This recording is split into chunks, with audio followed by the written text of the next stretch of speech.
Nous avons décidé de la mise en place de la commission ad hoc. La commission ad hoc, nous lui avons assigné à travers une note d'orientation des questions précises auxquelles elle doit répondre pour permettre, au terme donc de sa mission qui va quand même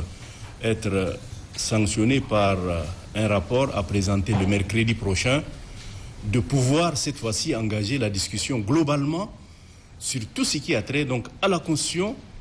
à la charte donc de transition et surtout aussi de l'épineuse question de l'éligibilité ou inéligibilité des dirigeants donc de la transition. Et c'est par rapport donc à cette préoccupation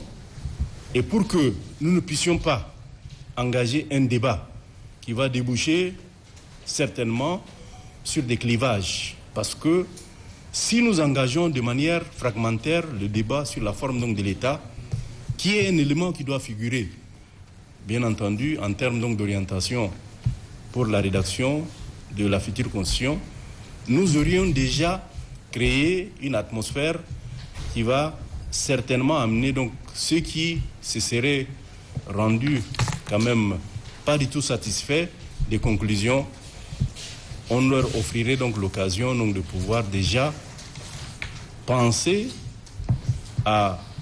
une posture qui va quand même fragiliser la cohésion d'ensemble que nous souhaitons pour le dialogue national inclusif et souverain. C'est par rapport à cette préoccupation